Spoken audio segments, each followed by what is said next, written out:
dans le développement. Moi, quand j'arrivais là, j'avais déjà ma clientèle avant. J'avais un bureau dans le quartier Griffintown, au centre-ville. J'avais déjà ma clientèle. Quand je suis arrivé là, mais tout de suite, je suis devenu le comptable la trentaine d'entrepreneurs qui étaient là sur place. Et en plus, j'ai développé de la clientèle dans l'Est de Montréal. Dans le quartier, dans le secteur. Non seulement le quartier, mais aussi de l'Est de façon plus large. Tout se passe bien. Puis, au retour de la croisière, donc je reviens. On est revenu le dimanche. Et le lundi, je me lève pour aller au bureau. Et mon corps, des faiblesses, je tombe. Wow. Le succès devient autour de nous, puis on carbure à ça. Puis à un moment donné, tu touches quelque chose, je ne sais pas, en haut ou en bas, qui te ramène sur Terre. Tout à fait. Tantôt, tu as dit que tu avais des idées noires. Tu as déjà pensé au suicide? OK. Pendant cette période-là, ou après, c'est quand? Ouais. On habitait dans une tour à condo, puis il y avait possibilité d'aller en hauteur. Des fois, j'étais en mode « laisse-moi sauter ». Pour ceux qui ont vécu un épuisement professionnel,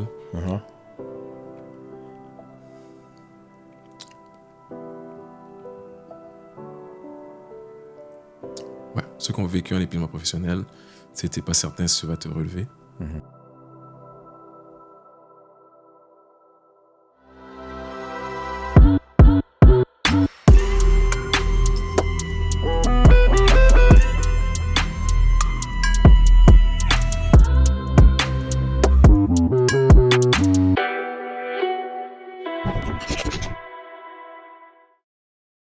Bonjour à tous, bienvenue à Personne n'en parle. Aujourd'hui, l'invité, vous allez vous demander comment j'ai fait pour avoir cette personne-là. Il est un peu partout, pas juste ici au Québec, internationalement, que ce soit continent africain, en Europe. J'ai ici le PDG du groupe 3737, un ami personnel. Je vous présente M. Louis-Edgar Jean-François. Donc, Edgar, Stevens, merci beaucoup. Plaisir, merci de m'accueillir. Comme je l'ai dit, comme c'est mon ami personnel, je ne vais pas l'appeler Louis-Edgar, je l'appelle toujours Edgar. Donc, on va mettre ça Louis-Edgar pour les étrangers. Merci. Bon, premièrement, comme je l'ai mentionné à tout le monde, merci d'avoir accepté l'invitation. Je sais que tu as un horaire chargé, mais entre amis, on prend un petit temps. Puis c'était important pour moi aujourd'hui de te rencontrer, d'avoir une conversation avec toi, une conversation franche, transparente par rapport à qui est M. Louis-Edgar, qui est M. Jean-François. Donc, avant d'aller dans le profond du sujet, pour le monde qui ne te connaisse pas, ce qui m'étonnerait, juste peut-être en 2-3 minutes, nous expliquer qui est Louis-Edgar, ton passé, ton présent, ton futur, avant qu'on puisse rentrer plus profond dans le sujet. Écoute, il y en a tellement. Est-ce qu'il y en a tellement à dire? Écoute, qui est Louis-Edgar Jean-François Edgar? Mais écoute, à la base, je suis un CPA de formation. J'ai étudié en comptabilité. Je suis récemment gradué du EMBA HEC McGill. Félicitations. Donc, je suis vraiment très heureux de pouvoir parfaire mes compétences pour servir encore plus ma communauté. Mais si, je remonte il y a 30 ans, non, je ne vais pas aller aussi loin que ça, là. Oui, 30 ans à peu près. Si on m'avait dit que je serais comptable, que je serais gestionnaire, puis que j'essaierais de créer des ressources pour servir ma communauté, j'aurais dit, j'aurais jamais cru. À l'époque, j'essayais d'être médecin. Bon, je suis d'origine haïtienne. Ma mère et mon père voulaient absolument que je devienne médecin. Il y avait 3 choix. Donc, il y avait soit ingénieur, soit avocat ou soit médecin. Fait que, à cause de... 3 choix, mais tu n'as fait aucun de ces choix-là. Non, j'ai fait aucun. Mais j'avais fait une tentative, un des choix. Donc, à cause de mes notes à l'école, ma mère voulait absolument que je m'essaye pour la médecine. Donc, j'avais été au cégep en conséquence. À l'époque, c'était un programme qui s'appelait Passe-Partout, sciences pures et appliquées et sciences de la santé combinées. J'avais des notes potables, mais pas suffisamment pour rentrer à l'école de médecine ici à Montréal. Puis, c'est là que... en 96, il y a eu une opportunité. Donc, mon père, lui, était basé en Haïti. Et il m'a convaincu de faire une tentative, d'essayer de rentrer à l'école de médecine en Haïti. Donc, moi, à l'époque, ma mère me dit, il faut que tu deviennes médecin. Je n'avais pas réfléchi qu'est-ce que je voulais faire. J'ai dit, bon, je vais aller m'essayer en médecine. Ça, c'est à quel âge? Ça, c'était à l'âge de 20 ans. Toi, tu es né ici ou en Haïti? Je suis né ici. OK, donc 19 ans ici, là, on te dit, il faut aller étudier en Haïti. Exactement. Ben, okay. C'est quand même, oui, mais j'ai quand même pris le choix. C'est moi qui a eu le dernier mot pour aller étudier en Haïti. Comprends. Mais on s'entend que c'est pas tout le monde qui fait ça, parce que moi, à cet âge-là, justement, quand on me menaçait de m'envoyer en Haïti. Quand des choses pas correctes qu'on faisait, je vais t'envoyer en Haïti. Toi, c'était le contraire. Oui, ouais. C'est sûr que, moi, quand ma mère m'avait mis en tête, il fallait absolument que je sois médecin. Puis j'avais jamais regardé d'autres choses. Je me disais, OK, tu sais quoi, essayons la médecine. Puis moi, j'avais focus là-dessus. Mais j'ai été faire les examens en Haïti. Donc, j'ai été accepté. Puis là, en 1996, j'ai déménagé en Haïti. Mon père, comme je disais tout à l'heure, était basé là. Puis je me suis lancé dans ces études-là. J'ai fait 3 sessions et demie. Okay. Pourquoi je dis 3 sessions et demie? C'est que la 4e session, c'était la session où on avait commencé à disséquer les morts. Et oui, les disséquer les morts. Donc, je me souviens, là, les responsables là-bas, ce qu'ils avaient fait, c'est qu'ils avaient entassé des morts dans une cabane. Okay. Puis ils avaient demandé aux étudiants de rentrer dans la cabane pour voir un peu comment on allait réagir. Fait que là, je suis rentré dans la cabane. Puis, écoute, je suis rentré nausé, j'étais vraiment pas bien. Puis c'est là que j'ai su que peut-être la médecine n'était pas faite pour moi. Puis j'aurais dû le savoir. Pourquoi? Parce que, tu sais, à l'époque, quand tu faisais des prises de sang, j'avais toujours un inconfort. Quand que je me faisais faire des prises de sang, quand je voyais quelqu'un se faire piquer par un docteur, fait que, tu sais, j'aurais dû savoir que, tu sais, ça, j'aurais un inconfort, je serais pas nécessairement bien. Fait que, mais sauf que ce moment-là, dans la cabane avec les morts entassés, là, sur l'autre, j'ai dit non, tu sais quoi, c'est pas pour moi. Fait que là, j'ai dit, je laisse faire ces études. Puis aussi, ce qui arrive, c'est que les études, c'était 6 ans en Haïti. Puis même si que je terminais le 6 ans en Haïti, il fallait commencer dès le début. Ici, je voulais revenir à Montréal. Mon objectif, c'était de revenir à Montréal. Donc, il a fallu que je recommence dès le début. Puis après ça, tu disais une équivalence ou bien recommencer les études, recommencer un autre processus. C'était juste pour te faciliter l'accès ou l'entrée. Exactement. L'admission. Oh, wow. Okay. Exactement. Fait que là, ça faisait 6 ans, plus peut-être un autre 4 ans de pre-med, plus un autre, je pense qu'il y avait la spécialité. Donc, c'est après 15 ans d'études que je me disais que je n'étais pas prêt à faire dans quelque chose que je n'aimais pas tant que ça, que je faisais vraiment pour... si on veut satisfaire puis répondre aux rêves. Tu n'étais pas passionné? Non, je n'étais pas passionné par la chose. Fait que je reviens à Montréal sous le regard déçu de ma mère et puis aussi de mon père. Mais ce qui est intéressant, c'était vraiment la première fois que j'étais en position de vraiment choisir et trouver vraiment qu'est-ce que j'aimais réellement. Donc, j'étais revenu, j'avais 22 ans à l'époque. Donc, c'est en 1998. Un mal pour un bien, exactement. Okay. Puis... je me souviens, là, la première semaine après mon retour, une semaine après mon retour, je prends le métro, puis je croise un de mes amis du cégep. J'ai été au collège Annecy. Je le croise, puis bon, je lui dis que je viens de revenir, puis bon, mais je suis à la découverte, j'essaie de voir qu'est-ce que je veux faire de ma vie. Mais je savais que ça passait par un emploi, il fallait que je trouve un emploi pour pouvoir, tu sais, pas rester à la maison à rien faire. Puis c'est là qu'il m'a dit qu'il y avait une opportunité à l'époque à la Banque TD. Un emploi, service à la clientèle. C'est carte de crédit Visa, je me souviens bien. Puis ça, il m'a dit qu'il y a une opportunité, il cherchait des gens embauchés. Je lui ai dit, mais pourquoi pas? Donc, il me dit, envoie-moi ton CV, je lui envoie mon CV. Il ne fait pas venir aux décideurs dans ce département. Et je pense que j'ai rencontré le mercredi. Le vendredi, j'avais une entrevue et je commençais le lundi, officiellement à la TD. Super. Et donc, première semaine de formation. Puis là, c'est là que je me rends compte, tu sais, travailler là-bas, là, j'étais en contact avec des produits financiers, je regardais un peu, tu sais, la dynamique. Là, je commence à voir les chiffres. Je commence à voir l'intérêt pour les chiffres. Puis j'ai toujours été bon en maths, puis j'ai toujours eu cet intérêt-là pour les chiffres. Là, je me suis dit, mais tu sais quoi, laisse-moi regarder, voir si peut-être je pourrais prendre quelques cours. Puis là, j'ai choisi le HEC. Fait que j'ai pris des cours comme étudiant libre. Là, j'avais pris quelques cours. Mais... Avant de t'orienter vers un programme spécifique. Exactement, avant de m'orienter. Juste pour être sûr que j'aimais ça. Fait que là, je me souviens à l'époque, le premier cours que j'ai pris, c'était un cours, c'était problèmes financiers des PME. Il y avait un cours aussi d'économie. Mais j'avais un cours de comptabilité, tu sais, de base, là, tu sais, débit, crédit. Mais on s'entend que déjà là, tu sais pas qu'est-ce que tu veux, mais inconsciemment, tu sais. Problème économique d'un PME. Dans ce temps-là... J'avoue qu'à cette époque-là, problème financier des PME, c'est pas ça qui m'avait allumé. Mais inconsciemment, tu l'as pris quand même. Oui, inconsciemment, c'est pour ça que je te dis. Inconsciemment, ton subconscient se dirigeait déjà vers là. Oui. Dans ces années-là, maintenant, peut-être il y a du monde qui sont intéressés vers ce cours-là ou ce programme, mais ça, c'est en quelle année on parle que tu avais... On parle de 1980, j'étais revenu en 98, donc 99. 1999, exactement. On s'entend, c'est... OK. Tout à fait, à l'époque. Mais c'est le cours de comptabilité qui m'a allumé beaucoup plus. Fait que là, j'étais vraiment intéressé. Là, j'ai commencé à comprendre un peu les dynamiques comptables. Tu sais, les comptables, il y avait je pense que, de façon générale, il y a un réflexe de penser que les comptables, c'est des experts, exemple, en taxes, c'est des experts très techniques. Je me souviens, à l'époque, là, il y avait le terme, là, les bas bruns, là. Ils sont très, là, carrés. Cartésiens. Il y a quelque chose de cartésien, oui.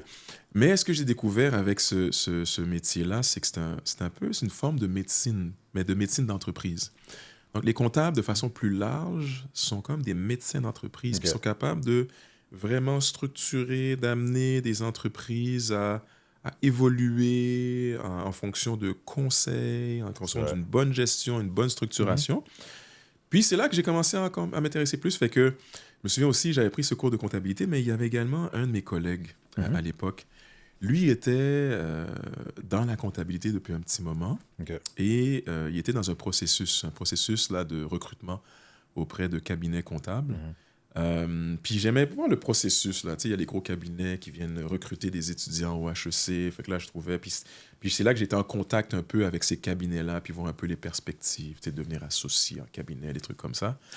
Fait que là, j'ai dit, tu sais quoi, il y a quelque chose de vraiment intéressant avec la comptabilité. Puis là, c'est là que j'ai décidé, 99-2000, de vraiment me lancer dans des études comptables. Toujours à HEC. Toujours à HEC. Okay. Fait que là, fast forward, 2000, de façon officielle en 2006, j'ai obtenu mon titre de comptable professionnel agréé. Donc, il faut comprendre, il y a 2 ans de 24 mois de stage à faire, une fois qu'on a terminé notre bac. Après le bac, il y a aussi le DESS, donc le diplôme d'études supérieures en comptabilité publique. Donc, après ça, il y a le 2 ans à faire. Puis, officiellement, en 2006, j'étais devenu CPA. Puis c'est à partir de là que vraiment la carrière a débuté. La carrière a vraiment débuté. Donc c'est ça. Donc, tu sais, j'ai découvert la comptabilité. Donc, ce que je dirais, c'est, moi, comme je disais tout à l'heure, c'est la première fois que j'étais en mode de découvrir qu'est-ce que j'aimais. Fait que c'est important de prendre le temps de se découvrir. Comme dirait le défunt Steve Jobs, don't settle. Vraiment, sois sûr de trouver ta voie. Même si c'est un bon message, ça, ce que tu donnes. Tout à fait. Puis, je le sais parce que mes parents sont d'origine haïtienne aussi. Souvent, nos parents ont une vision pour nous. Souvent, ils vivent à travers leurs rêves. Tout à fait. Vivent par rapport à quelque chose qu'ils ont voulu faire, qu'ils n'ont pas fait. C'est sûr, étant donné la situation du pays, ils sont immigrés ici au Canada. Mais au bout de la ligne, c'est nous. Exactement. Puis ce message que je donne souvent aussi à mes enfants ou le monde autour de moi, c'est apprendre à se connaître, il faut voir qu'est-ce que tu veux. Puis des fois, il ne faut pas se presser. Quand tu as eu ton bac, à quel âge? J'ai eu, donc mon bac, c'était en 2003. J'avais 27 ans. 27 ans. 27. Mais des fois, on sort du cégep, secondaire, même plus bac que secondaire, cégep, université, on se dit, je veux avoir fait ça à 20, 21 ans. Il n'y a rien qui presse. Oui, tout à fait. Puis, tu sais, à la décharge de nos parents, tu sais, je pense qu'ils nous donnent le maximum de ce qu'ils connaissent, de ce qu'ils savent. Puis, je pense que ça n'aurait pas été de ma mère, surtout. Tu sais, je ne pense pas que je me serais rendu jusque-là. Tu sais, nos parents, ils se sacrifient pour nous. Puis je pense que, tu sais, elle m'a donné vraiment le maximum qu'elle pouvait en fonction de ses connaissances. Puis après ça, moi, c'était mon devoir de voir dans quelle mesure je pouvais apprendre ces apprentissages-là, puis peut-être pousser un peu plus loin. Puis aujourd'hui, je me sens privilégié. Exactement. Puis c'est un mal pour un bien, parce qu'en ayant été en Haïti, tu as vu ce que tu n'aimes pas. Parce qu'en restant ici, peut-être tu aurais été dans un autre programme qui ne serait pas la comptabilité, tu aurais essayé, essai-erreur. Là, le fait que tu serais ici au Canada, dans une zone de confort, une session à tel programme, une autre session à tel programme, tu aurais perdu peut-être plus de temps. Oui, puis je dirais même, puis ici, tu sais, il y a, oui, les études en Haïti, mais c'est l'expérience en Haïti. Il y a autre chose. Tu sais, ça m'a complètement transformé. Tu sais, de voir vraiment sur le terrain, tu sais, des enjeux, tu sais, de voir un peu les difficultés, je dirais que c'est vraiment là que j'étais en contact avec, si on veut, ce que j'aime appeler, tu sais, parce qu'il y a beaucoup les Haïtiens sont intelligents à la base. Les Haïtiens sont éduqués. Mais pour des raisons X et d'autres raisons Y, c'est un potentiel qui est malheureusement sous-exploité. Ouais. Puis ce que je me suis rendu compte, c'est que ce potentiel sous-exploité est dû à différents facteurs. Un de ces facteurs-là, c'est des enjeux d'accès. Je vais faire une blague, excuse-moi de te couper. Vas-y. Tu as passé de comptable à politicien. Je t'écoute parler.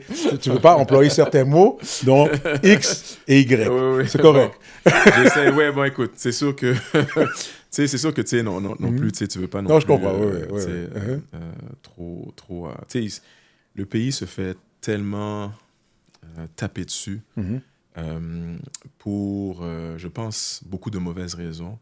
Mais il y a un potentiel énorme dans ce pays. Tu sais, c'est sûr que les médias présentent la mauvaise image d'Haïti, mais il y a une belle image d'Haïti. Exact.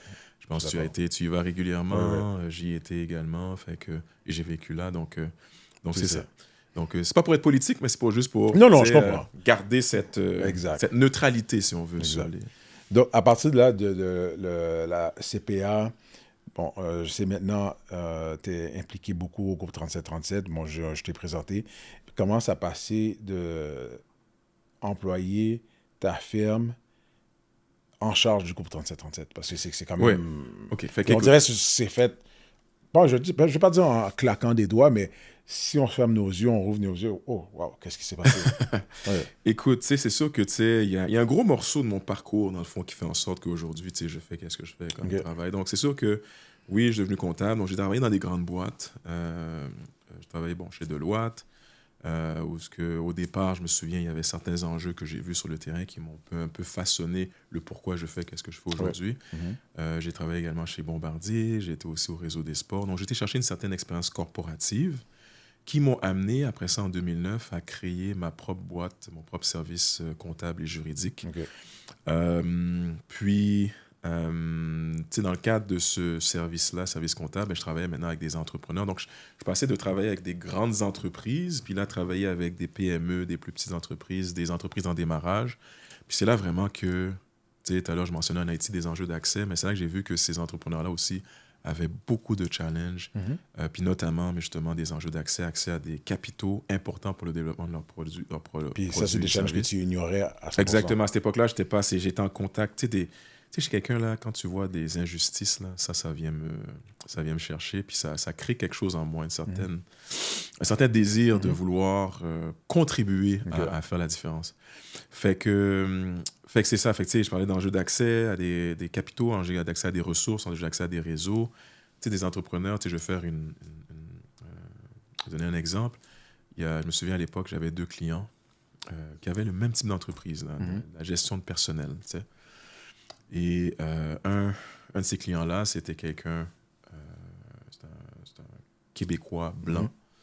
Et l'autre client, c'était un Québécois d'origine haïtienne, noir. Mais ils avaient le même projet, le même nombre d'employés à peu près, le même chiffre d'affaires à peu près.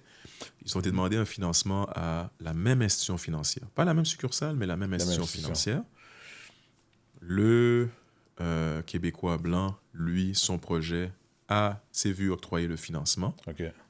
Le projet du Québécois d'origine haïtienne noire s'est vu refuser son financement. Puis ils ont le même profil.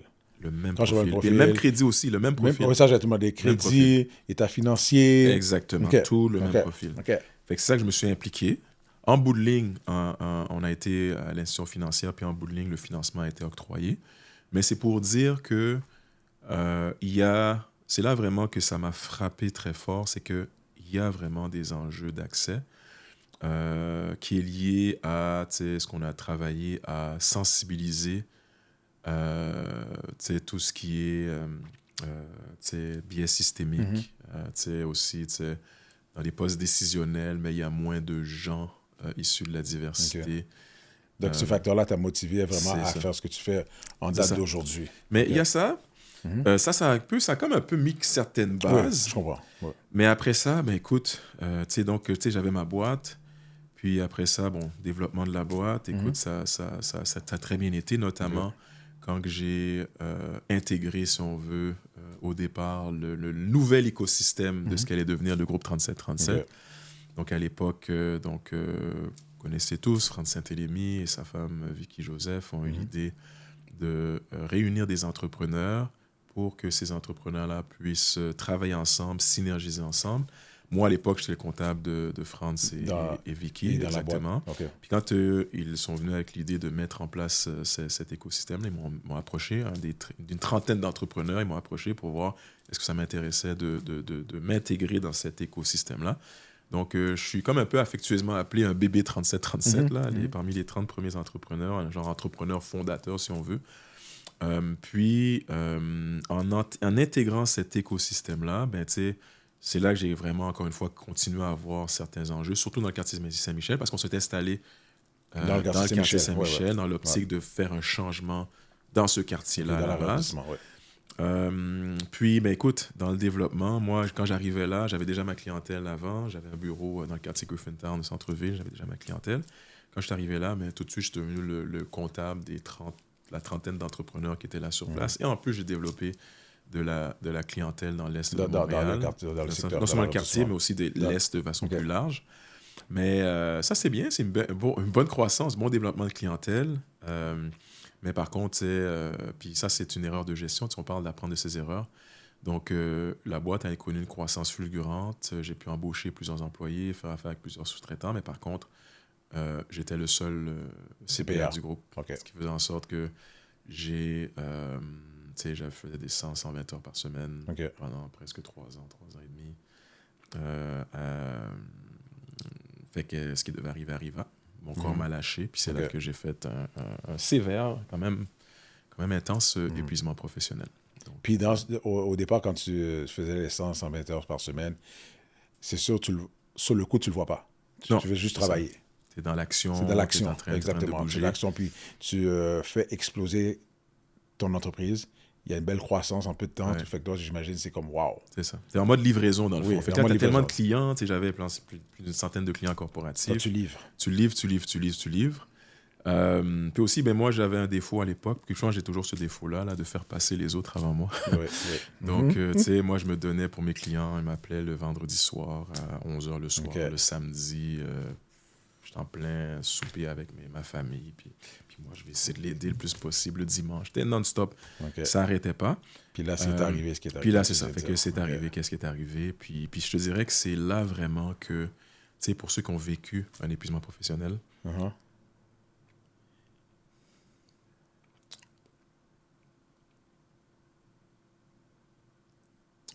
ceux qui ont vécu un épuisement professionnel, tu n'es pas certain si tu vas te relever.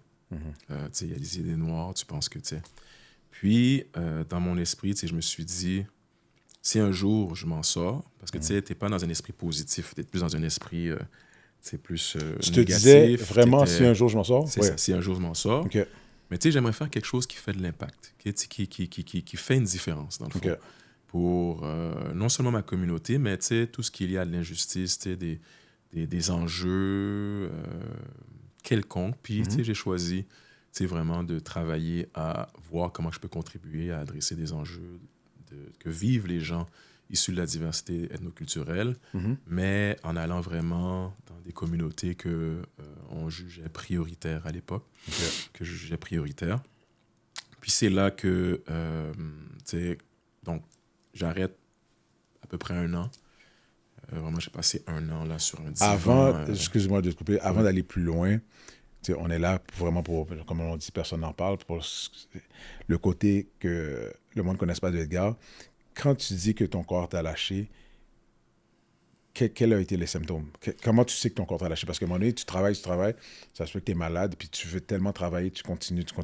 Quels ont été les symptômes, puis comment tu as su que ton corps t'a lâché? Écoute, tu sais, avant que mon corps me lâche officiellement, je me souviens, là, on avait été en croisière. C'était... Quand tu dis donc, j'avais mes enfants et avec la famille. Exactement, avec la famille, exactement. On a été en croisière. Puis tu sais, la croisière, si tu veux être en vacances, relaxé. Puis moi, la première chose que je fais quand j'arrive sur le bateau, je m'assure d'avoir l'Internet haute vitesse qui, à l'époque, coûtait $300 américains. Puis, sur les 7 jours de croisière, j'ai au moins travaillé des journées complètes, au moins 3 jours. C'est pas plus. OK. Fait que, malgré que c'était des vacances, j'aurais dû arrêter. J'ai poursuivi pour, encore une fois, servir les clients, être sûr que tout se passe bien.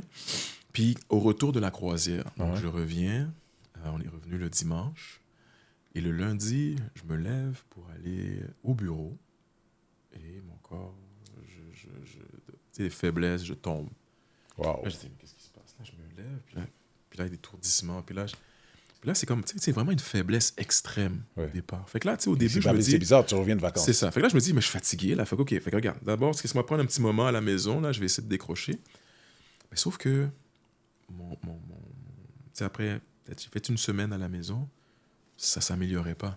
Puis là, je commençais à stresser. Tu sais, j'ai une quinzaine d'employés à ma charge, j'ai une quinzaine de sous-traitants qui s'ajoutent à ça, donc 30 ressources qui travaillent dans ma boîte.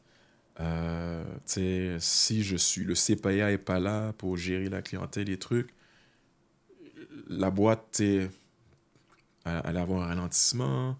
J'avais des employés qui ont payé leur hypothèque et tout, qui dépendent. Fait que là, ça commence à travailler dans ma tête. Fait que là, je commence à stresser un peu plus. Je commence à vraiment... Puis tu sais, bon, la charge financière, du côté de la famille, me revenait. Fait que je commençais à stresser un peu plus. Là, mais en même temps, l'entreprise que tu avais, la boîte, était avec ta conjointe dans le temps. Oui, elle était avec ma conjointe, donc elle avait un service juridique. OK, c'est autre chose. C'est un service juridique. Je dirais que le gros du service, c'était le service comptable surtout. Mais il y avait quand même un volet juridique. Donc c'est ça, là, je commence à stresser. Puis le stress, ça commence. Déjà, j'ai un cerveau fatigué. J'ai un corps fatigué. Le stress. Et là, tu ajoutes le stress, ça n'arrête pas. Fatal. Là, maintenant, à un moment donné, j'étais plus fonctionnel. Tu sais, comme c'était des crises de panique. Je pouvais plus rester seul. Je pouvais plus, ouvrir un ordinateur. C'était impossible pour moi d'ouvrir un ordinateur. C'était très... je dirais que c'était très... puis quand tu sais pas qu'est-ce qui t'arrive, là, j'étais dans les systèmes, j'étais dans les urgences, système de santé, j'étais voir des docteurs, puis bon. Mais tu dis que tu ne pouvais pas rester seul, on va dire, ta femme allait travailler, les enfants étaient à l'école. Tu ne pouvais pas rester seul, mais avec qui tu étais? J'avais ma mère. Tu avais ta mère? Ouais. OK. Ta mère était là. OK. Puis, tantôt, tu as dit que tu avais des idées noires.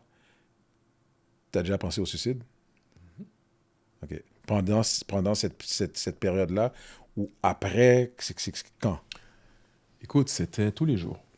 OK. Tu sais, je pouvais prendre le pont Champlain, conduire, puis... OK. Bon, des fois, c'était comme... J'ai failli le faire. Tu sais, comme... Ouais. Tu sais, on habitait dans une tour à condo, puis il y avait possibilité d'aller en hauteur. Des fois, j'étais en mode « laisse-moi sauter ». Mais encore une fois, tu sais, je te dirais, tu sais, c'est sûr que ça a été une période un peu plus challengeante, mais tu sais, il y a deux personnes qui m'ont...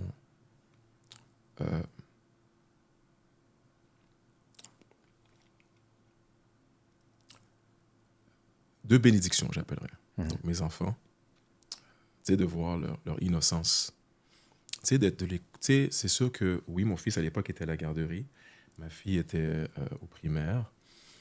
Mais j'avais le privilège de, tu sais, les voir chaque jour, d'un peu les observer. Tu sais, de voir comment que ces jeunes, tu sais, quand ils ne sont pas altérés par la société, de les voir aller, l'innocence qu'ils ont, l'innocence qu'ils démontrent. Ouais. Tu sais, moi, ça a été, je pense, quelque chose qui m'a grandement aidé à m'en sortir. Un, parce que les enfants ont besoin de leur papa, mais aussi, encore une fois, de voir la simplicité. Tu sais, ils sont là, ils vivent simplement. Mais tu as eu quand même la force d'analyser, observer ça. Ouais. Dans ta zone noire. Dans la zone noire. Mais puis, tu sais, je te dirais que il faut que je fasse une mention. C'est important pour moi de faire la mention. Tu sais, des fois, tu vois, il y a des gens qui arrivent dans ta vie, puis qu'ils viennent du champ gauche. Tu pensais pas qu'ils viendraient dans ta vie, mais qu'il y a quelqu'un qui a pris le temps, tu sais, de m'accompagner, de m'amener souper. Je me souviens, pas trop loin de la maison. Puis qui m'a introduit à un groupe, je pense, qui m'a, à l'époque, beaucoup beaucoup aidé. The Boys Night. OK, wow. Donc, OK. il y a un homme qui s'appelle Steven Sarrazin qui n'était pas obligé... Je voyais pas ça venir. Tout à fait, mais il faut que je le mentionne. C'est quelqu'un qui... on se connaissait avant, mais tu as pris le temps à cette époque-là, de... Okay, tu me débalances, là. Désolé. Tu as pris le temps à cette époque-là, de voir, comment que j'allais, puis, de me sortir un peu. Mm-hmm. C'est sûr que oui, j'avais le privilège d'avoir ma mère, j'avais également mon frère, mais tu es quelqu'un qui est venu du champ gauche, puis qui m'a un peu aidé dans ce processus de guérison. Tu comprends? Puis tu m'as introduit à un groupe qu'on fait régulièrement à chaque 2-3 mois. C'est un Boys Night que je te dirais qui m'amène aussi à me grounder, à sortir de ce monde de overachiever, si on veut, et de revenir, si on veut, à ma base qui est, je suis un gars qui est tellement simple. Je suis d'une simplicité extrême. Des fois, il y a des gens qui semblent vouloir me mettre sur un piédestal, mais ceux qui me connaissent, je suis la personne qui va rester la plus humaine possible, qui va jamais laisser le succès lui monter à la tête, ou ce que je fais lui monter à la tête. Puis ce qui était intéressant avec ce groupe-là, c'est qu'ils m'ont groundé vraiment. Puis jusqu'à aujourd'hui, on continue de se voir. Donc je tiens devant les téléspectateurs vraiment te remercier, Stevens. Bon, t'étais pas obligé? Non, je n'étais pas obligé. Je m'attendais pas à ça du tout aujourd'hui. Là. OK. Ouais. Non, mais regarde, c'est... Bon, là, tu me débalances. Je te débalance. Je rougis, mais ça paraît pas. OK. Tu m'ouvis, comme on dit. Ouais. Non, mais c'est important. Bon, tu ouvres la porte, je trouve que c'est important. On vit dans une société en ce moment, et puis on veut quand on est en affaires, que ce n'est pas uniquement à notre compte, qu'on est professionnel, on veut tout. Quand on veut tout, malheureusement, puis j'aimais quand tu as mentionné, nos enfants quand ils sont jeunes, ils ne sont pas mêlés à la société. Médias sociaux, tout ça. Donc, ils sont innocents. Qu'est-ce qu'ils connaissent? C'est l'école, les parents, la famille, l'entourage. Donc, ils sont innocents. D'un coup, tu goûtes à la vie, malheureusement. Puis comment je pense qu'on a été élevé, le succès devient autour de nous, puis on carbure à ça.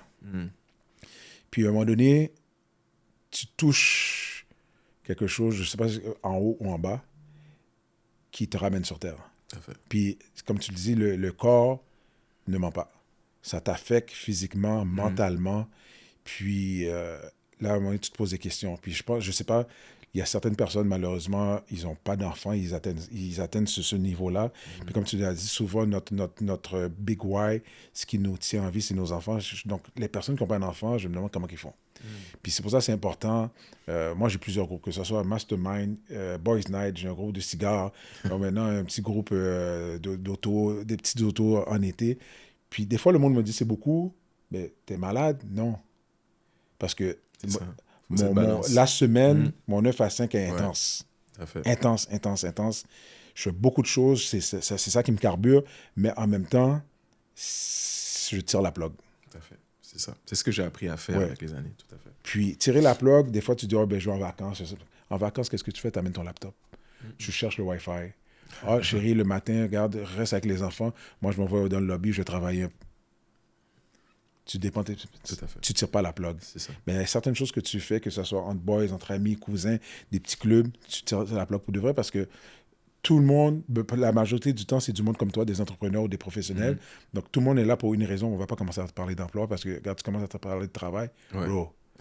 On parle d'autres choses. Et puis, des fois, c'est des niaiseries. Tout à fait. Des choses qui n'ont aucunement rapport par rapport à nous. Quelqu'un nous écouterait. De quoi il parle? Mais nous autres, ça nous fait du bien. Voilà. Que ça dure 1 heure, 2 heures, 3 heures. On a tiré la plug, on rentre à la maison, on a oublié le travail. Demain, c'est une autre journée. Fait que je pense que c'est ces petits détails-là ça nous fait passer à travers certaines choses. Puis tu l'as mentionné encore, on veut bien performer. On veut la belle maison, on veut les voyages, on veut les enfants. Là, on transmet ça sur nos enfants. On veut qu'ils performent à l'école, au sport, artistiquement. Tout, à un moment donné, t'es comme, yo. C'est ça. Faut une balance. C'est ce que j'ai appris, tu sais. Tu veux, mais à un moment donné, il faut que tu veuilles aussi passer du temps avec ta famille. Oui. Il faut que tu veuilles aussi passer du temps avec tes amis. Tu sais, j'ai un groupe aussi en plus des boys, des boys, j'ai un groupe tu sais, du collège français, tu sais, des gars, on est 8, on a maintenu tu sais, régulièrement tout le temps le contact. Tu sais, ça c'est priceless d'avoir des trucs comme ça. Tu sais, donc c'est d'avoir cette balance-là qui est vraiment importante. Puis je te dirais que c'est sûr que tu sais, avec la croissance qu'on a connue là, au cours des dernières années, souvent, là, avoir cette balance-là, des fois, est un peu challengeant. Oui, mais comme tu l'as dit, c'est dur. Tu te tires la plug. Ouais. À un moment donné, tu te dis comme ça, tu sais quoi, c'est assez, on arrête. Ton cerveau a besoin de se reposer, a besoin de se ressourcer. Puis en se ressourçant, mais tu vas mieux pouvoir partir la machine. Je veux dire, fait que oui, tout à fait. Puis, parce que des opportunités, il va toujours en avoir. Oui, c'est vrai. Et la pandémie vient de passer, ben là, les opportunités sont là, on va continuer. Tu sais, dans le domaine où je suis, là, c'est tellement... Toujours. Moi, dans mes débuts, il y a un courtier immobilier qui m'avait... J'ai été prendre un café avec lui, puis je vais donner son nom, c'est M. Charles Perrault. Il m'a expliqué que lui, il partait en vacances à chaque 6-7 semaines. Wow. Là, j'ai regardé, Puis il m'a dit, j'ai vu trop de personnes à leur compte péter aux frettes à 50 ans. Lui, je ne veux pas faire ça. Donc, à chaque 6-7 semaines, il tire la plaque. Même si c'est parti dans un chalet 4 jours avec sa femme et ses enfants, il le fait. Il le fait. Ça devient une routine. Comme ça, premièrement, professionnellement, il performe mieux. Parce que quand il revient après son 4 jours, entre 4 et 7 jours, il est mieux. Son cerveau est mieux. Tout à fait. La conjointe ou le conjoint sont contents, les enfants sont contents, tout le monde est content. C'est sûr, c'est dur à faire, mais je pense que c'est quelque chose à faire depuis le début. La première année, tu es en affaires, tu as un petit salaire, mais prendre ces habitudes-là. Parce qu'à un moment donné, on se crée des dépenses. Tantôt, on parlait de ça. On paye ci, on paye ça, on paye ça. Puis à un moment donné, on se dit, OK, on fait ça pourquoi, tout ça? C'est ça. On fait tout ça pourquoi? Mais on est victime de notre environnement, on est victime de la société, on est victime des médias sociaux, on est victime. À un moment donné, il faut savoir prendre du recul pour, OK, stop, on arrête. Parce que ça amène quoi? Ça amène dépression, épuisement professionnel, physique, souvent le divorce. Tout à fait. Et oui. J'ai passé par là, tu as passé par là. Donc, à un moment donné, qu'est-ce qui te reste? Qu'est-ce qui te reste? Puis, tu sais, je peux rajouter, tu sais, bon, je parlais de ma mère. Malheureusement, ma mère, je l'ai perdue en 2021. Je pense que c'est quelque chose que tu as vécu également. C'était pour moi, tu sais, une personne, non seulement référence, mais c'était comme un peu... Notre point de repère. Notre point de repère, tu sais comment je peux dire?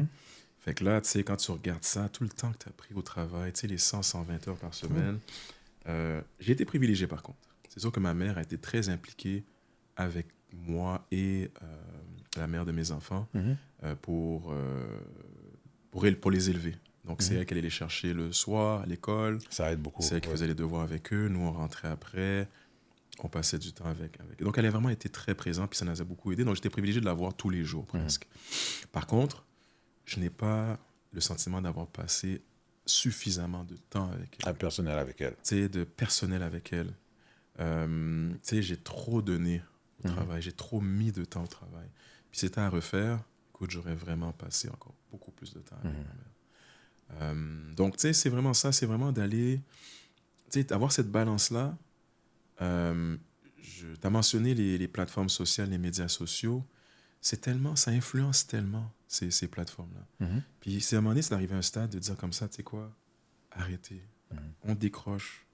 Je suis à la veille, tu sais, là, je ne fais plus du tout de pause, si on veut, sur mes plateformes. Parce que c'est chronophage, ça prend tellement d'énergie, ça prend tellement de temps. Puis deux, à la fin de la journée, tu sais, c'est qu'est-ce que ça crée? Ça crée... la dépendance aussi, premièrement. Ça crée une certaine forme de dépendance, mais aussi ça crée comme un peu... Tu sais, aujourd'hui, là, je me sens béni, OK? Je me sens béni.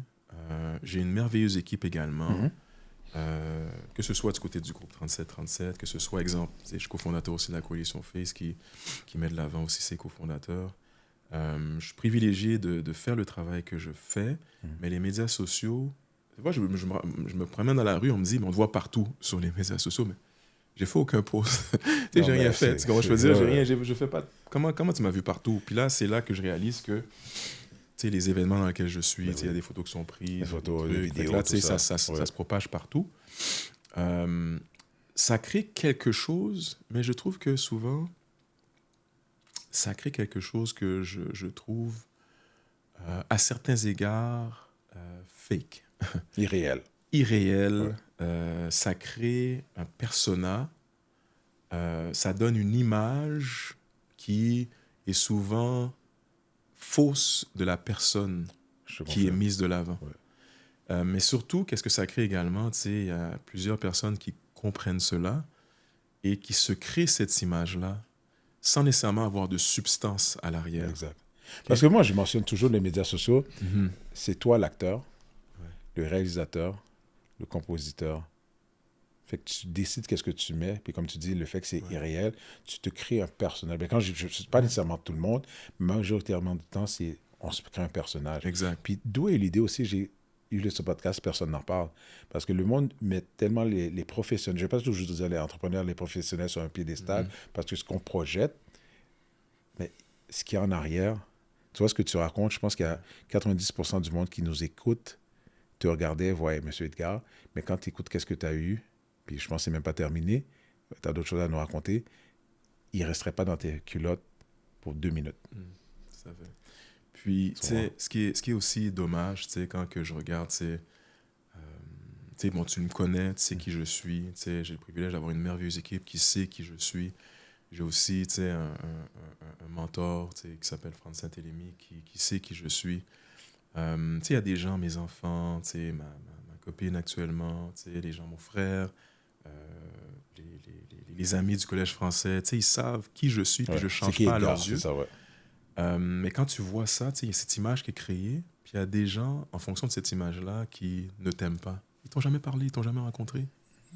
Moi, je n'aime pas Louis Edgar. Mais je ne sais même pas pourquoi. Jamais parlé. Ouais. Je reçois des messages des fois sur LinkedIn qui me... des fois, ça peut arriver, tu sais, des insultes. T'es sérieux? Des insultes, pourquoi? Des insultes? Mais je veux dire des insultes. C'est pas on ne traite pas de nom, là, mais c'est juste de dire, tu sais, je me fais extrêmement solliciter, puis pas seulement à l'échelle du Québec, à l'échelle du Canada, puis aussi à l'international. Je reçois des messages sans arrêt. Mais des fois, tu sais, c'est difficile pour moi de suivre tous les messages. Il faut quelqu'un à temps plein qui suit tous les messages. Mais est-ce que tu as quelqu'un qui s'occupe de ça? J'ai quelqu'un qui s'occupe, oui, qui regarde, mais pas de façon... Il faut vraiment quelqu'un à temps plein. Faudrait pas vraiment faire quelque chose, quelqu'un à temps plein. Okay, je comprends. Puis là, je rate des messages. Puis là, à cause que je n'ai pas répondu à tel message, je reçois un truc, des messages qui disent, ben, non, tu te prends pour qui? Ou tu sais, comme tu m'as... Tu sais, comme... Oh, OK. Puis, tu sais, c'est des... Ce que je considère des insultes, mais aussi des jugements gratuits, alors que je ne me connais pas.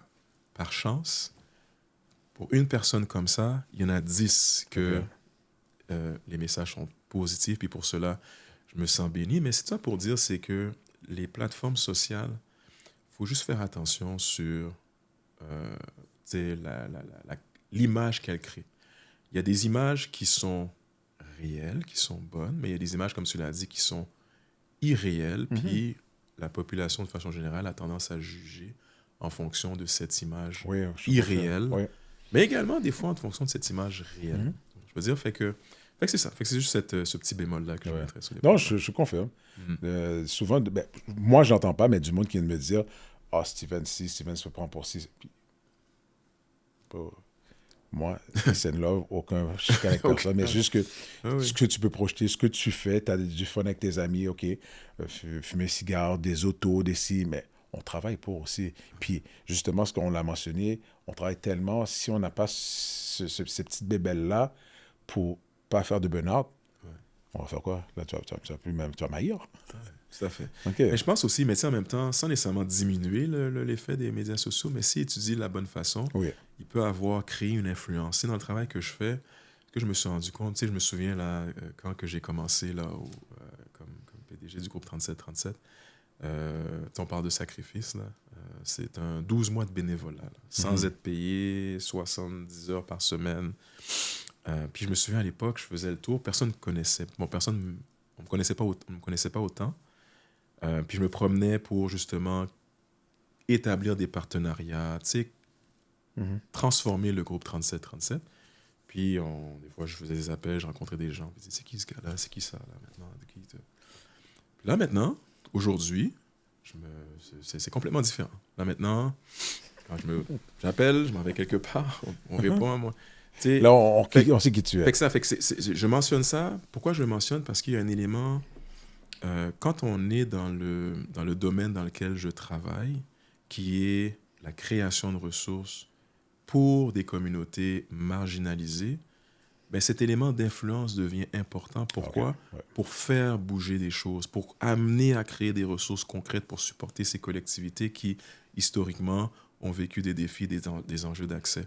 Donc, il n'y a pas que du mauvais. C'est un couteau à double tranchant. Exactement. Ça, c'est le côté positif des médias sociaux, de Exactement. Donc, c'est vraiment l'utiliser pour les bonnes raisons. Malheureusement, cet outil-là, des fois, est utilisé peut-être pour les mauvaises raisons.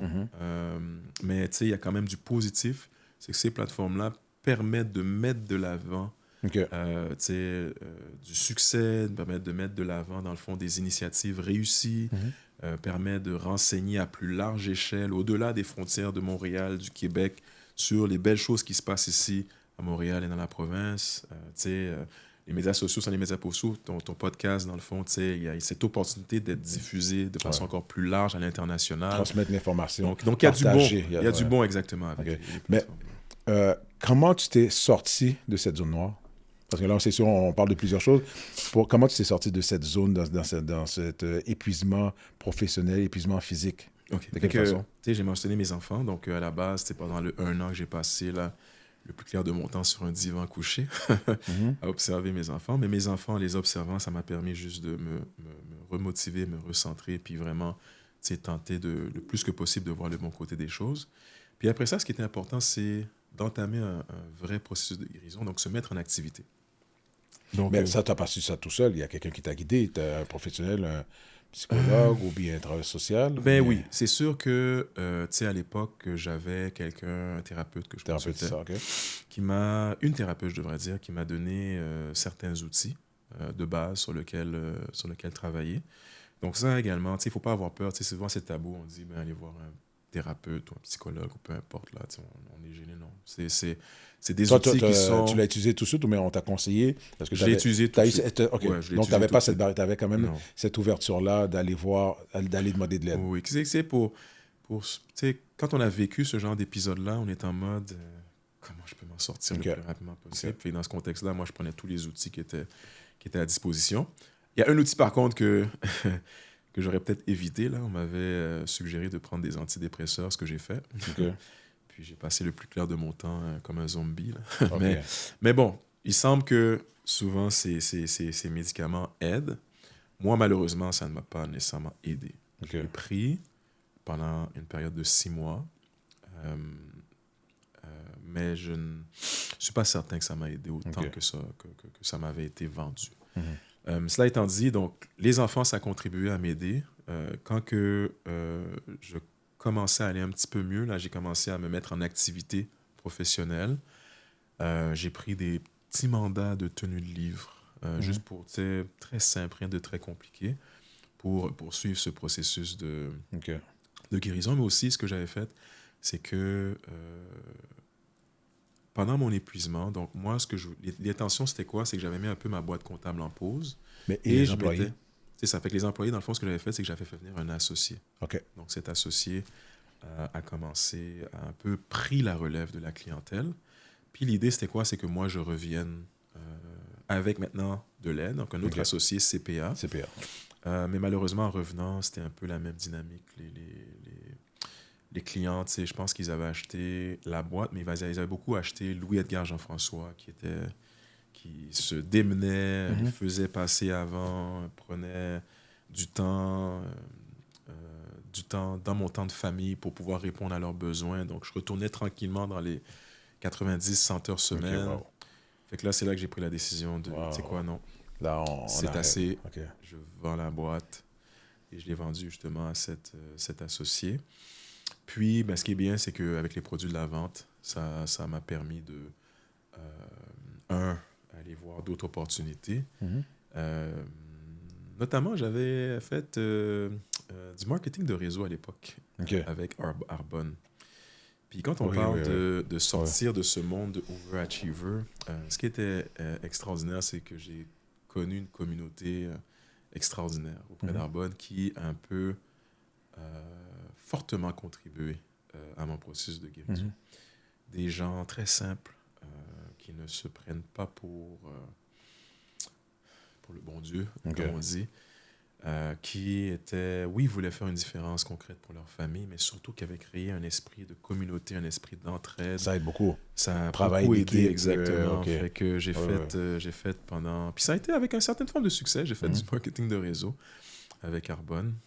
Donc ça m'a permis, encore une fois, de découvrir vraiment un groupe extraordinaire que je salue d'ailleurs.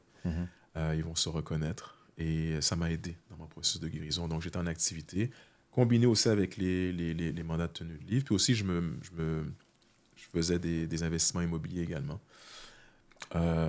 Donc, après que ce processus de guérison soit bien entamé, c'est là que je suis un peu revenu dans l'écosystème 3737. Je me souviens à l'époque, comme je disais, là, j'étais le comptable des entreprises qui étaient là. Puis il semble, de ma compréhension, c'est pas seulement moi qui est un peu, quelque peu tombé, mais il semble également les entreprises, suite à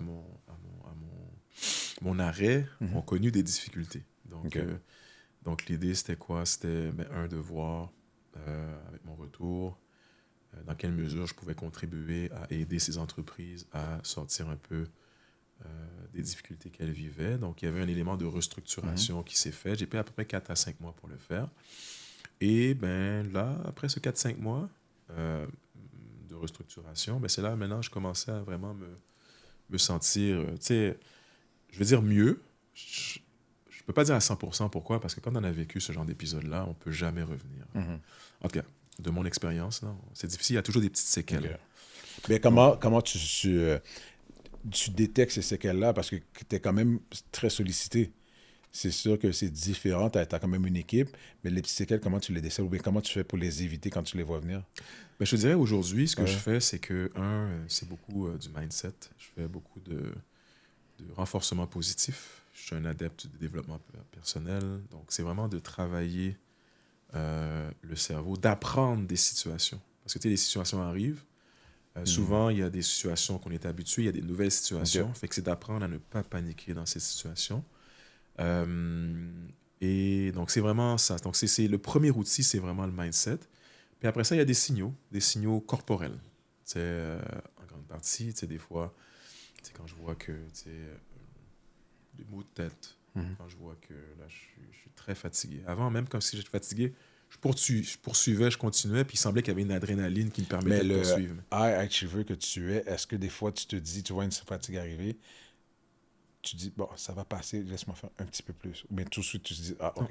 Non, je sais. C'est sûr que des fois, oui, j'essaye de pousser un peu plus, mais rapidement, j'ai un signal que mon cerveau me dit, tu sais quoi, si tu veux pas vivre, qu'est-ce que tu as vécu en 2015-2016, t'es mieux d'arrêter. Et je reviens tout de suite à un état où j'arrête. Donc, je décroche. Tu décroches. J'appelle, je prends du temps avec mes enfants, j'appelle les amis, quelle activité qu'il y a. Tu sais, vraiment, je prends le temps. Voyage aussi, exactement. Donc, je décroche complètement, dans la mesure du possible. Tu sais, pendant que tu parles de voyage, excuse-moi, je te coupe, c'est un peu du coq à l'âne. Souvent, il y a des entrepreneurs qui vont faire, oui, ils vont en voyage, mais ils mélangent le voyage avec l'affaire. Ils vont à des places spécifiques, genre en Floride, d'investissement, des choses comme ça. Non, parce que je te dis ça parce que j'ai des amis qui font ça. Oh, j'ai été à telle place en voyage avec ma... Bro, arrête là. T'as pas été en voyage. T'as été zioté, voir qu'est-ce que le marché... Moi, je pense aussi à un autre truc, quand tu vas en voyage, choisir ton voyage. Des places qui sont vraiment dépaysantes. Des fois, tu peux aller un voyage à la découverte, voyage familial, quand c'est un voyage vraiment pour déconnecter, moi, je pense que c'est vraiment... Tu fais de la plage, tu fais rien. Oui, tout à fait. C'est de la plage. C'est la plage. Tu te lèves quand tu te lèves. Exact. Tu te mets au soleil. Ouais, pas commencer à aller visiter des tours. Non, parce que là, tu te donnes une pression de te le réveiller, aller visiter telle place. Non, tu fais rien. À 7 heures, il faut que tu ailles... faut pas que tu rates l'autobus. Maintenant que tu vas dans le sud, là, qui s'en va... Non, c'est que tu vas là vraiment, tu sais, relax. Puis quand tu parles de relaxer, tu parles de type de voyage. Tu sais, les voyages en Europe. Souvent, tu vas en Europe, mais tu veux visiter absolument. C'est pas relaxant. Non, c'est pas relaxant. Non. Tu t'en vas dans le sud. Tu vas à des endroits que tu connais. Même retourner à des endroits que tu as déjà été. Oui, mais tu fais rien. Ouais. C'est vraiment ça. Ouais. Alors, t'as tellement bien dit. Ouais. Fait que ça fait que ça en termes de... les signaux, c'est un peu ça. C'est C'est le corps, c'est des signaux corporels qui te disent comme ça. Tu sais quoi? Si tu poursuis, tu vas te rendre dans le même état que tu t'étais rendu en 2015-2016. Donc, c'est d'écouter ton corps. Avant, je n'écoutais pas mon corps. Mon corps, je disais comme ça, tu sais quoi? C'est toi qui vas m'écouter, corps. On va pousser, on va pousser, on va pousser. Là, maintenant, c'est lui le patron. Tu disais ça? Ah oui, je disais. Moi, je poussais, là. J'étais non-stop. Ah oui, je poussais. Là, maintenant, quand mon corps me parle, c'est mon corps qui est mon patron. Okay. C'est mon corps qui est mon patron. Mais par contre, il faut quand même, tu sais, oui, avoir des moments, tu sais, écouter son corps, avoir des moments réguliers où ce qu'on décroche. Mais malheureusement, aujourd'hui, tu sais, je te mentirais te dire que mon corps est quand même pas fatigué. Je suis pas encore top shape. Là, je vais avoir 49 ans bientôt. Là, c'est sûr que le corps, là, faut donner plein de vitamines. À mon avis, il y a ça aussi, c'est le corps, activité physique, manger, vitamines. Et puis, à un moment donné, on veut ou pas, on n'aime pas s'entendre ça, on est sur une pente descendante. Voilà, c'est ça. Donc, je pense à un moment donné... Il faut faire attention. Donc, mon message, c'est vraiment, il faut faire attention. Ouais. Faut, tu sais, quand tu prendre 49 ans, il faut commencer à vraiment prendre ces vitamines, des vitamines qu'on ne synthétise pas suffisamment bien maintenant que notre système est un peu plus au ralenti. Donc, il faut vraiment prendre des suppléments.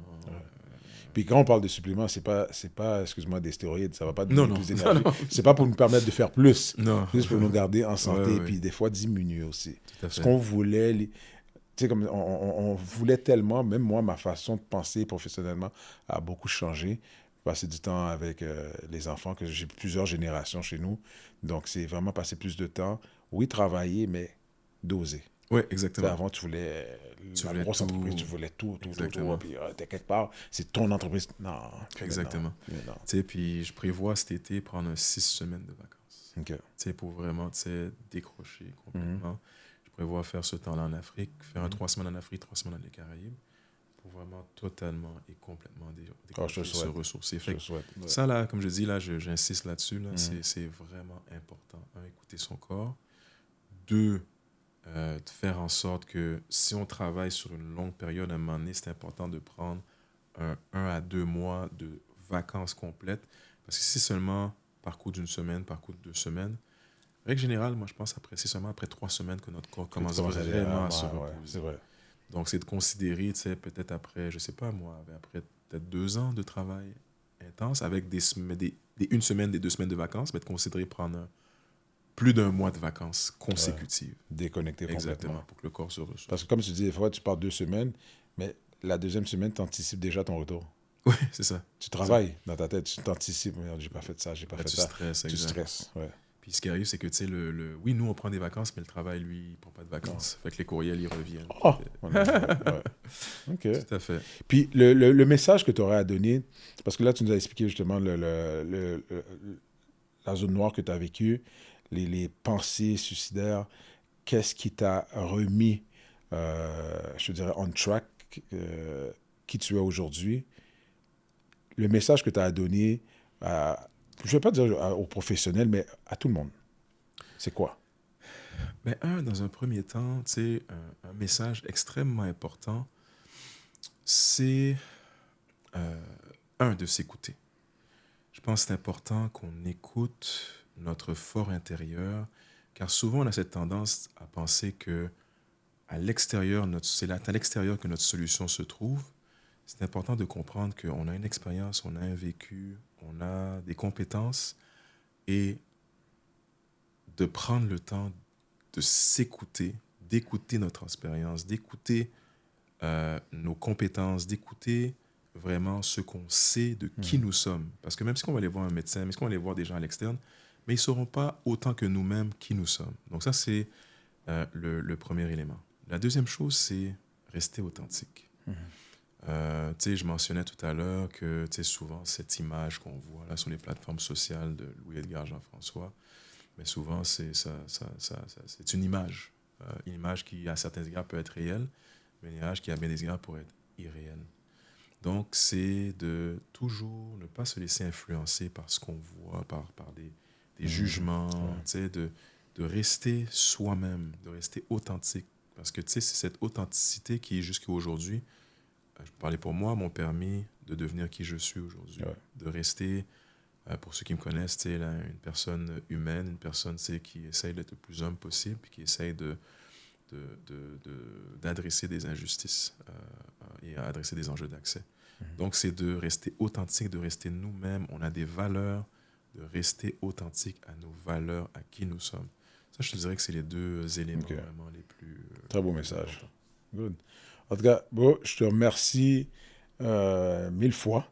Je sais que parler de certains sujets, c'est pas toujours facile, surtout quand c'est quelque chose qui est en arrière de nous, puis on va de l'avant, mais je trouve que c'est important quand même de partager ça, parce qu'il y a beaucoup de monde, souvent, des fois, autour de nous, puis c'est souvent proche de nous qui vivent ça, puis le monde, souvent, a peur du jugement, mais en écoutant cette plateforme-là, je pense que ça a réveillé plusieurs personnes, puis je pense que c'est le but.